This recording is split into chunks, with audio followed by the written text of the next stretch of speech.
Assalamualaikum guys, jangan lupa subscribe. Datuk Seri Anwar Ibrahim mengumumkan beberapa bantuan bagi meminimumkan impak kenaikan kos sara hidup yang perlu ditanggung rakyat. Perdana Menteri mencadangkan perkara itu ketika membentangkan rang Undang-Undang RUU Kumpulan Wang Disatukan, Perbelanjaan Masuk Akaun 2022 di Dewan Rakyat hari ini. Bagi mengatasi isu generasi tercicir ekoran pandemik COVID-19, beliau berkata, kerajaan bersetuju menyalurkan bantuan awal persekolahan bernilai RM150 kepada semua murid, tanpa mengambil kira hed pendapatan ibu bapa, pada Januari 2023. Katanya, adalah penting untuk mempersiapkan murid dengan kelengkapan sekolah yang sewajarnya, selain keperluan perbelanjaan bagi rancangan makanan tambahan RMT dan pembelian buku teks. Golongan belia juga memerlukan kelangsungan peluang pekerjaan bagi meraih rezeki. Dengan didorong pelaksanaan program mengiktiraf gaji antara RM1,500 hingga RM2,100, kerajaan akan menyediakan tawaran 50,000 peluang kerjaya secara kontrak termasuk 35,000 oleh syarikat berkaitan kerajaan GLC melalui program MyStep untuk tahun depan. Selari pengumuman awal saya selaku Perdana Menteri, isu kos sara hidup adalah keutamaan. Maka, adalah penting RUU ini diluluskan bagi membolehkan penyaluran bantuan kebajikan masyarakat kepada isi rumah miskin, warga emas dan orang kelainan upaya OKU katanya. Perdana Menteri antara lain turut mengumumkan bantuan tunai rakyat yang dilaksanakan sebelum ini, akan diteruskan dengan bayaran bantuan tunai rakyat fasa 1 akan disalurkan lebih awal iaitu pada Januari 2023. Katanya, bayaran fasa 1 akan memanfaatkan hampir 9 juta penerima dengan peruntukan RM2 bilion, membabitkan kadar RM300 bagi setiap isi rumah dan RM100 untuk penerima bujang, selain berharap ia akan membantu meringankan beban ditanggung rakyat ketika ini.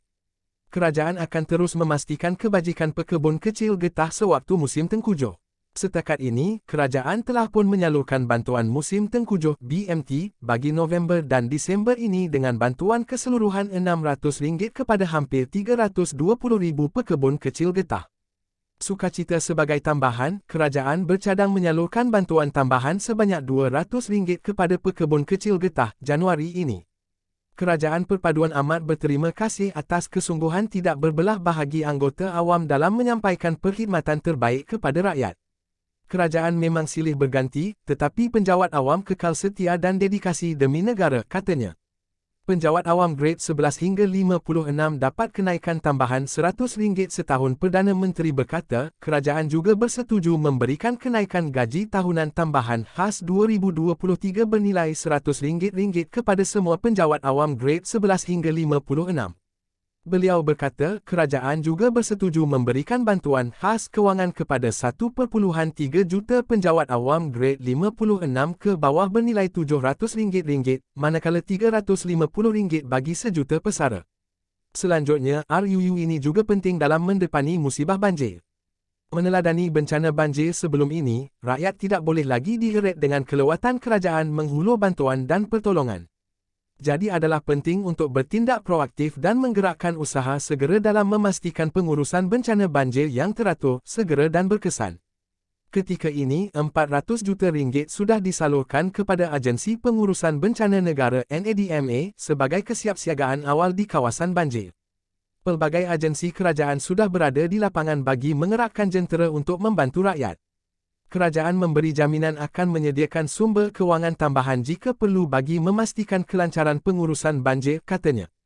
Mengenai tata kelola projek rancangan Tebatan Banjir RTB, bernilai RM15 bilion, Anwar berkata, sebanyak 28 daripada 39 projek, membabitkan dana bernilai hampir RM14 bilion yang dipohon Kementerian Alam Sekitar dan Air sebelum ini, diluluskan secara rundingan terus. Beliau bagaimanapun mempersoalkan rasional projek RTB yang berskala besar itu diputuskan secara tergesa-gesa melalui rundingan T.